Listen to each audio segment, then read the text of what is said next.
In this lesson, we're going to talk about planning and recording adjustments for depreciation for a merchandise business. Before we get started, though, we want to talk a little bit about our terms. The first term that we want to talk about is called current assets.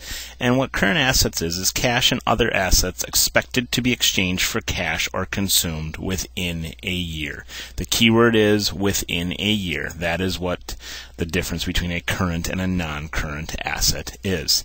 The next term that we want to talk about is plant asset, and that's assets that will be used for a number of years in the operation of a business. Oftentimes this can be forklifts to computers to various types of machinery and that type of stuff. The next thing that we want to talk about is actually called depreciation expense. And depreciation expense is a portion of a plant asset's cost that is transferred to an expense account in each fiscal period during a plant asset's useful life. Basically, when we have a plant asset, let's be honest, it's going to be used, it's going to decrease in value, and we need to calculate for that value. The next term that we want to talk about is actually called estimated salvage value, and that's the amount an owner expects to receive when a plant asset is removed from the use. So when I'm done using that car, how much can I ultimately sell it for and make cash on it? That's my estimated salvage value. I don't have to sell it when it reaches its salvage value life, but if I do, how much do I expect to get for it?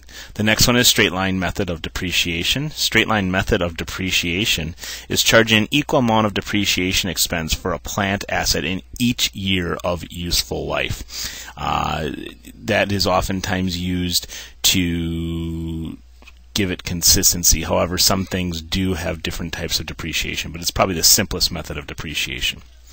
Accumulated depreciation is the next one, and that's the total amount of depreciation expense that has been recorded since the purchase of a plant asset. So since the purchase, so if we purchased something 3 years ago, what has the accumulated depreciation expense been since we've purchased it? And then finally the book value, and that's a term that we're pretty used to after the last couple lessons, but the book value of a plant asset is the original cost of a plant asset minus the accumulated depreciation. So when we start talking a little bit before we get going, we want to talk about the categories of assets. Cash or other assets that can be exchanged for cash or consumed within a year are called current assets. Assets that will be used for a number of years in the operation of a business are called plant assets, and we talked about that earlier in the definition. Depreciation is an estimate that attempts to match the expense of using these plant assets with the revenue earned using those plant assets.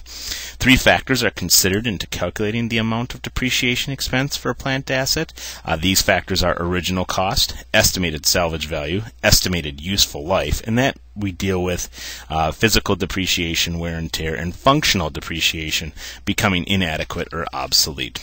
And the straight line method results in basically a way to calculate the depreciation, but it's an equal amount of depreciation each year. So let's take a look at it real quick. We have Wave Dive Company test scuba equipment. They want us to calculate the depreciation expense for scuba testing equipment costing $10,540, estimated salvage value of $2,500, and the useful life of 3 years. Calculate the book value of scuba testing equipment at the end of its 2nd year of service.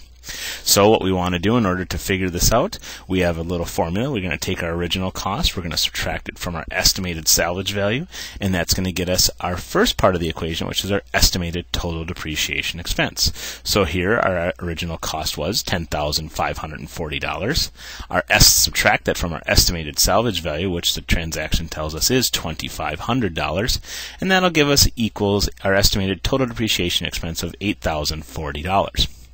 Now we take our estimated total depreciation expense, which we just calculated. We're going to divide that by the years of estimated useful life, and that'll give us our annual depreciation expense. So our 80/40, we're going to divide that by 3 years, which was given in the transaction, and that will give us an annual depreciation expense of $2,680. Sorry, my 3 should have showed up, but it did not under years of estimated useful life.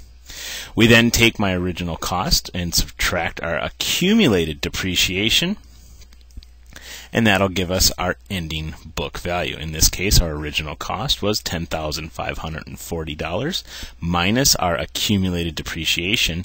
In this case, they're asking us to calculate the book value of the scuba testing equipment at the end of the second year of service. So basically, it's been 2 years of accumulated straight line depreciation, so we're going to take $2,680 and add it twice. If it was 3 years, we would add it 3 times. If it was 5 years, we'd add it 5 times, assuming it had a years of estimated useful life that long.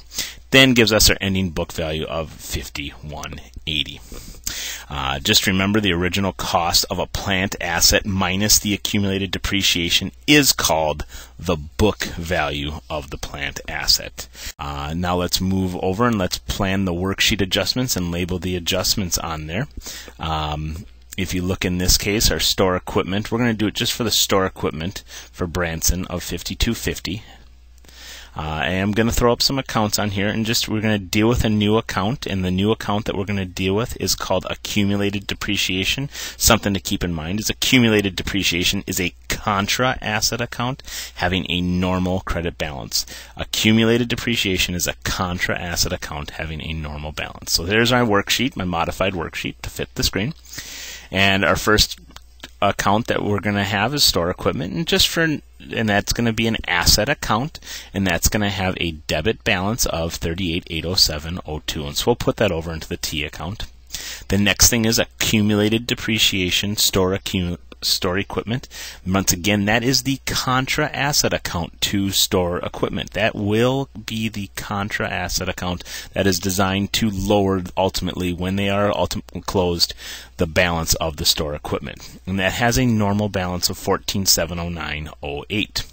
And then finally, we have our matching expense account, which is depreciation expense store equipment, and that has a normal balance. So in order to do this transaction, they've already calculated for us the adjustment that needs to take place here.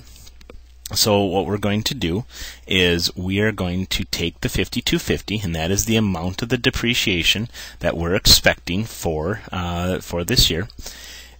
We're going to take that, and obviously that's going to go, the first thing we'll do is we'll put it into our accumulated depreciation store equipment. That is ultimately lowering the value, the book value of our store equipment. And then our new balance in that account will be $19,509.08. Once again, we're not going to put the new balance in there because that will come through as we go further on to the other columns in the worksheet that we'll do in the next lesson. Then our contra debit account will be our complementary debit account will be $5,250 in the depreciation expense store equipment. And now once again, since we are dealing solely with the adjustments column, you'll see that we'll move our accumulated depreciation store equipment. We'll put that credit in there, and then we'll put our debit in the adjustments column of the depreciation store expense. And once again, we do not touch our store equipment, much similar to last lesson. We're not touching that store equipment. We are only dealing with these contra accounts and these expense accounts. And that is pretty much how you plan and record depreciation adjustments for merchandising business.